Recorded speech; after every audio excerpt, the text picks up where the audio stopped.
परिवार मिटा कर रहूंगा, ये तो आप परिवार एक ही सवाल, एक ही परिवारवाद की परिभाषा बताओ तुम। अभी कह रहे परिवारवाद कहते किसको है? परिवारवाद यही होता है, सुनो सुनो, परिवारवाद होता है, ठीक है, जो एक ही परिवार के लोगों का दबदबा हो, जैसे समाजवादी में। गलत कह रहे हो।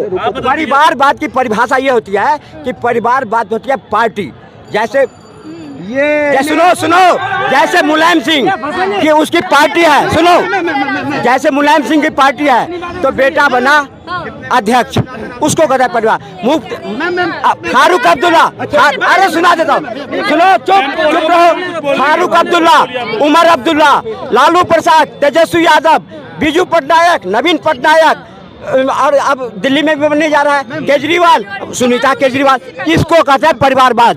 और सुनो सुनो, और अगर परिवार में कोई बेटा अगर एमपी से प्रधानमंत्री बन गया, उसको परिवारवाद नहीं होता है।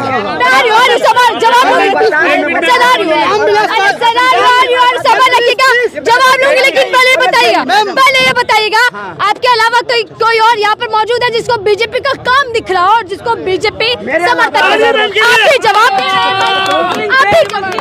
मैं दूं ना, मैं दूं।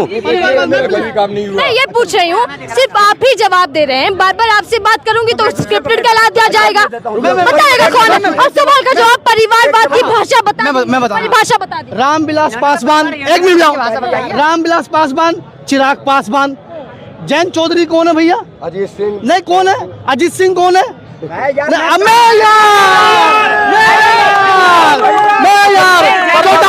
चौटाला कौन है? राम ठाकुर। चौटाला कौन है? अनुराग ठाकुर। न चौटाला कौन है? सिंह, पंकज मतलब जो इनके साथ है वो परिवारवाद नहीं, तो क्या है भैया? वो क्या है? चिराग पासवान कौन है? अच्छी पार्टियों ने अपने परिवार को पाला है, अपने जेबें भरी है। मोदी जी देखिए देश के लिए काम कर रहे हैं, खुद के लिए कुछ नहीं। मैं भी तो यही कह रहा हूँ आपसे। अभी इन्होंने समाजवादी पार्टी बोला, लालू यादव बोला, तो मैं भी उनसे पूछ रहा हूँ, चिराग पासवान कौन है? चिराग पासवान। अजीत पवार कौन है? अजीत पवार कौन है? आप ये बताओ ना मुझे। चले मुझे ये बताइएगा, मोदी जी कहते हैं ना खाऊंगा ना खाने दूंगा, भ्रष्टाचार को मिटा कर रहूंगा, ये प्रण ले लिया। मैडम एक बात बताइए, मोदी जी ने कहा था न खाऊंगा न खाने दूंगा। जितने भ्रष्टाचारी थे, चाहे वो शारदा घोटाले के विश्वास शर्मा जी हो, चाहे अजीत पवार दादा हो, चाहे नारायण राणे हो, चाहे अशोक चौहान जी हो, चाहे तमाम जितने भी घोटालेबाज हैं, एक जमाने में कहते थे कि मैं भ्रष्टाचारी, मेरे ताप से दूर बैठते। मैडम हमने तो देखा अजीत पवार जी ऐसे बैठे हैं साथ, विश्वास शर्मा जी ऐसे हाथ में हाथ डाल के बैठे। हाँ, अब रुको, अब रुक तो जाओ, अब एक मिनट सुन लो। एक जमाने में अरे रुको तो यार, एक जमाने में अरे सुनो, एक जमाने में मुफ्ती मोहम्मद शहीद की पार्टी पीडीपी, इनको आतंकवादी दिखती थी और परिवारवाद पे बहुत लंबी चौड़ी लड़ी। इन्होंने ये कहा जिसमें परिवार की मेन पार्टी हो। ये बताइए, मुफ्ती मोहम्मद शहीद पीडीपी के अध्यक्ष थे, उनकी बेटी महबूबा मुफ्ती।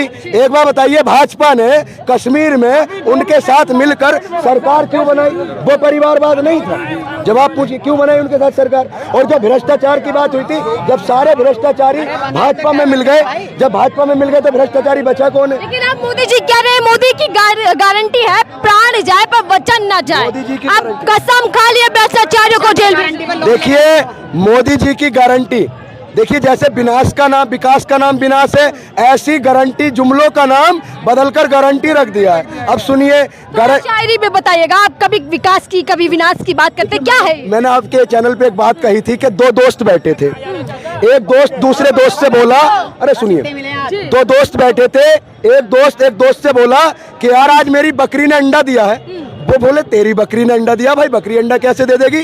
तो दूसरा दोस्त बोला, अरे मैंने अपनी बकरी का नाम ही, अपनी मुर्गी का नाम ही बकरी रख दिया है। ऐसे ही भाजपा वालों ने विनाश का नाम विकास रख दिया है। ठीक है मैडम, तो ये सारी चीजें हैं, ये दूसरे इनका एक सिद्धांत बना लिया। बस कुछ भी कहो, मोदी जी की गलत नीति का विरोध मत करो। और मैडम हम आपके चैनल के माध्यम पे ऑन कैमरा कह रहे हैं कि छाती पर चढ़कर सच बोलना आदत है हमारी। हम किसी सरकार की दलाली नहीं करते।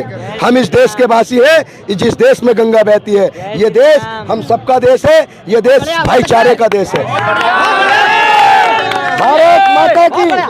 भाईचारे को खराब कौन करना चाहते हैं? ये जो इल्जाम लगा दिए जाते हैं बीजेपी पर, ऐसा क्यों है? और 24 का चुनाव क्या अब राहुल गांधी बनाम पीएम मोदी होता जा रहा है?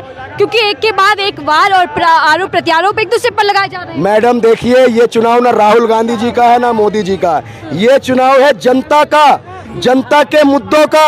ये चुनाव है किसानों का, ये चुनाव है मजदूरों का, ये चुनाव है बेरोजगारों का, ये चुनाव है युवाओं का, ये चुनाव है मणिपुर में मेरी बहन और बेटियों की अस्मत का। ये सवाल है मेरे देश के बेरोजगारों को आत्महत्या करता हुआ। ये चुनाव है मनीषा वाल्मीकि जैसी लड़कियों का। ये चुनाव हर उस व्यक्ति का है जो भाजपा के द्वारा शोषण हुआ है और देश को नफरत में बांटा और हमारे मूल मुद्दों से भटकाकर हमारा ध्यान केवल और केवल हिंदू मुस्लिम और मंदिर मस्जिद में खींचा है। हमारे देश की जनता इस बार अपने मूलभूत मुद्दों पर चुनाव करेगी। हम अच्छी सुरक्षा, अच्छी शिक्षा, अच्छा स्वास्थ्य, अच्छा रोजगार, इन पर चुनाव करेंगे। हमने मोदी जी को 10 साल मौका दिया था कि अच्छे व्यक्ति हैं, ये देश के लिए अच्छा करेंगे, लेकिन उनका जब पिटारा देखा कि जादूगर जैसे निकालता कि ये आम निकला, ये सेब निकला, इस बार जब पिटारा निकाला तो खाली है मैडम।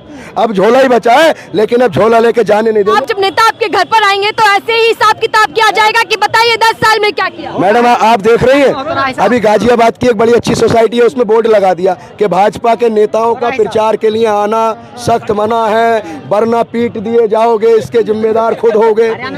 बताइए, तो मैडम पूरे देश का आप माहौल देखिए। ये चुनाव किसी का नहीं है, ये चुनाव संविधान को बचाने का है, ये चुनाव देश के युवाओं का भविष्य बचाने का है। मैडम जो आने वाली जो बच्चों का भविष्य होगा, देखिए हम कलम का समर्थन करते हैं। हम चाहते हैं मेरे देश के बच्चों के आने वाले मुस्तकबिल के बच्चों के हाथ में कलम आए। तो मैडम देश भाईचारा बहुत है, लेकिन जो जिस तरीके से गोदी मीडिया ने जो देश को बर्बाद किया है सरकार की चाटुकारिता करके। मैडम देखिए, निष्पक्ष मीडिया का क्या काम होता है? पहले क्या होता था मैडम? पहले मीडिया खबर लाती थी सच्ची। आज मीडिया गलत खबर दिखाती है और जनता सच्चाई निकाल कर ला रही है। और आप जैसे ईमानदार पत्रकार बंधुओं का मैं धन्यवाद करता हूं, जिन्होंने आपने इस संविधान के चौथे स्तंभ को जिंदा रखा है। आपने लोगों की आवाज लोगों तक पहुंचाने का काम किया है। मैं दिल से धन्यवाद करता हूं आप जैसे ईमानदार पत्रकारों को। मैं एक पत्रकारों के ऊपर मैडम मैं 2 लाइनें कह दूं अगर बिल्कुल सर, बिल्कुल। जनता और जनता की राय मैं जान रही हूँ। जनता क्या सोच कर बैठी है आज की मीडिया को लेकर? देखिए, है मेरा झूठ का कारोबार, है मेरे कांधे पर सरकार, मैं फर्जी पत्रकार हूँ, मैं फर्जी पत्रकार हूँ। है मेरा झूठ का कारोबार, है मेरे कांधों पर सरकार, मैं फर्जी पत्रकार हूँ। मैं सच को झूठ दिखाता हूँ, मैं सच को झूठ दिखाता हूँ, मैं लोगों को कुसाता हूँ, मैं सब धर्मों को लड़ाता हूँ। है रुपया ही मेरा भगवान, मिले चाहे कितना अपमान, मैं फर्जी पत्रकार हूँ, मैं फर्जी पत्रकार हूँ। मैडम ये मैसेज देश की उस गोदी मीडिया तक जाना चाहिए। नहीं फलने देंगे, नहीं फलने देंगे तुम्हारी इन जुल्म की टहनियों को। अहंकारी जालिम लोगों, इस बार तुम्हारी नाव पलट देंगे, नाव पलट देंगे इस बार। 400 पार का संकल्प है। 400 पार का इस बार अचार डल गया मैडम। 400 पार नहीं, जैसे वो इस बार अचार जो ये गुजराती जवाब, गुजराती बाबा अचार जो ये छो, 400 पार का अचार जो ये छो, अचार डल गया। जनता के बीच क्या मुद्दे जा पा रहे? मैनिफेस्टो की चर्चा है या नहीं? और एक सवाल मैं भी आज जनता के अदालत में छोड़कर जा रही हूँ, और आप भी इस पर चर्चा सोच विचार कीजिएगा कि क्या चुनाव आपके मुद्दों पर होना चाहिए। तो ख्याल रखिएगा, वोट को बहुत समझदारी के साथ दीजिएगा कि चुनाव मुद्दों पर होगा या नहीं होगा। दीजिए जा